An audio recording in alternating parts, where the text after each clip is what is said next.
नमस्कार दर्शक बंधु मु सौम्य रंजन आपण मैंने देखुंत माय देसी फार्म ओडिशा। दर्शक बंधु आज वीडियो रे आमे जानिबा देसी कुकुड़ा पालन रे व्यवहार होथिबा 5टी एमितिका मेडिसिन जहा विषय कि समस्त चाषी जानिबा निहाती आवश्यक। आपण छोट आकार रे 10-20 टी कुकुड़ा पालन करंतु किंबा 500 रु 1000 कुकुड़ा पालन करंतु किछिटा कॉमन डिजीज आउ किछिटा कॉमन मेडिसिन थाए जहा विषय कि जानिबा निहाती जरूरी। आपण जदि कुकुड़ा पालन करंती ताहेले निहाती भाबरे जानिथिबे किछि ना किछि रोग किछि ना किछि डिजीज सब बेले लागि रही थाए। जदि आपणको पाखरे किछिटा मेडिसिन स्टॉक रे नथिबो किंबा आपणको लोकालिटी रे थिबा औषध दुकान रे किंबा वेटनरी शॉप रे जदि से मेडिसिन मिलिबोनी ताहेले कुकुड़ा माने मरि जांती आ आपणको बहुत बड़ क्षतिर सम्मुखीन होबा पई पड़ी थाए। तो दर्शक बंधु आमे समस्त जानिछे हाइब्रिड कुकुड़ा मानकठू देसी कुकुड़ा बा जोटा लोकल कुकुड़ार इम्यूनिटी भल थाए, किंतु जदि किछि भाइराल डिजीज आपणको फार्म को आसुची किंबा किछिटा महामारी आसुची ताहेले इम्यूनिटी जेते भल थिले मध्य किछिटा कुकुड़ा को आक्रांत करिथाए। तो सेही क्षतिरु बंचिबा पई हेले आपणको फार्म रे किछिटा एंटीबायोटिक रहिबा निहाती जरूरी। प्रथमटी होउची लैक्सेन पाउडर आ द्वितीयटी होउची टेट्रासाइक्लिन पाउडर। एई दुईटा होउची एंटीबायोटिक। जदि कुकुड़ा मानकु ठंडा होउची काश होउची सर्दी होउची किंबा जेकोनोसी भाइराल इन्फेक्शन होउची थ्रोट इन्फेक्शन हेई पारे भाइराल पई कुकुड़ा मानकु पतला झाड़ा मध्य हुए डायरिया मध्य हुए। तो ए सब इन्फेक्शन रु बंचिबा पई लैक्सेन पाउडर आउ टेट्रासाइक्लिन पाउडर रहिबा निहाती जरूरी। या परे आउ गोटे कॉमन डिजीज देखिया पे मिली थाए जोटा कि होउची डायरिया।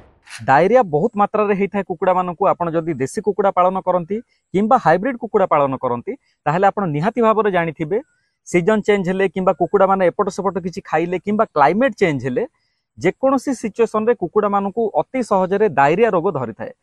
आरंभरू कुकुड़ा मानकु पतला झाड़ा हुए तापर सेमानकु धळा झाड़ा हुए बेले बेले सबुज कलर झाड़ा हेई थाए नाली कलर झाड़ा हेई थाए।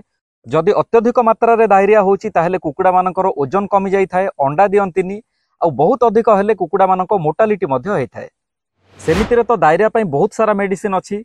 टेट्रासाइक्लिन मध्य भलो काम करि थाए, किंतु मु आपनकु आउ गोटे मेडिसिन कहूची जोटा कि कॉमनली व्यवहार हेई थाए।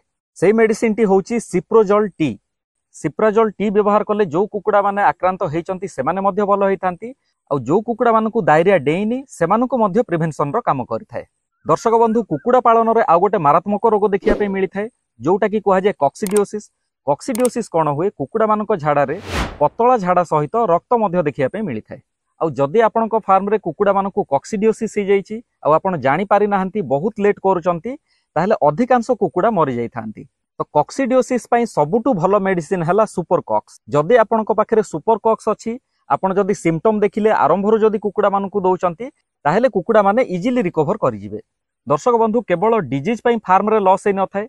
जदि आपणको कुकुड़ा मानकु सफिशिएंट खाद्य मिली पारुनी खाद्य द्वारा विटामिन मिली पारुनी सप्लीमेंट मिली पारुनी ताहेले मध्य कुकुड़ा माने ठीक रे ग्रोथ करि न थांती। तो सेहिथि पई कुकुड़ा मानकु ग्रोथ प्रोमोटर दरकार हुए।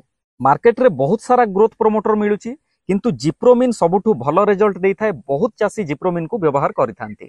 जिप्रोमिन व्यवहार करिबा द्वारा कुकुड़ा माने बहुत जल्दी ग्रोथ करिथांती ओजन शीघ्र बढ़ी थाए आ कुकुड़ा मानक पंखी रे शाइनिंग आसी थाए कुकुड़ा माने सुंदर मध्य देखा जांती। जिप्रोमिन जदि आपणको लोकालिटी रे मिलुनी ताहेले ग्रोविप्लेक्स मध्य आपण व्यवहार करि परिबे। जो माने बाड़ी अगणा रे देसी कुकुड़ा चाष करूचंती किंबा कमर्शियली चाष करूचंती आपण समस्त जानिचंती देसी कुकुड़ा को बढ़िया पई बहुत अधिक समय लागि थाए। जदि आपण कोनोसी सप्लीमेंट देबेनी किंबा मल्टीविटामिन देबेनी ताहेले कुकुड़ा माने बहुत लेट रे बढ़िबे आपणको सेतिकिटा फायदा मिली परिबनी। तो रेगुलर नहेले मध्य किछि मात्रा रे आपणको ग्रोथ प्रोमोटर देबा पई पड़िबो। दर्शक बंधु ग्रोथ प्रोमोटर सहित कुकुड़ा मानकु आवश्यकता पड़ी थाए कैल्शियम आ मल्टीविटामिन रो। जदि आपण कैल्शियम आ मल्टीविटामिन कुकुड़ा मानकु दउ नाहंती ताहेले कुकुड़ा माने स्वस्थ रहिबेनी। अंडा दिया कुकुड़ा अंडा बहुत कम दबो अंडार साइज भलो आसीबनी। अंडा पई निहाती दरकार पड़ी थाए कैल्शियम। तो कैल्शियम पई को सप्लीमेंट दे पारिबे सेमितिरे तो कैल्शियम आ मल्टीविटामिन पई बहुत सारा मेडिसिन मार्केट रे अछि, किंतु जोटा बेस्ट रिजल्ट देई थाए कम खर्च रे भलो आउटपुट देई थाए सेही मेडिसिन गुडा मु आपनकु कहूची। कैल्शियम पई सबुटु भलो मेडिसिन होची ऑस्टोवेट आ मल्टीविटामिन पई सबुटु भलो मेडिसिन होची भिमेरल। एई दीटा को जदि आपण दउचंती ताहेले आपनकु अंडा प्रोडक्शन रे कोनोसी असुविधा होबनी आ कुकुड़ा माननकु हेल्थ रे मध्य किछि असुविधा होबनी।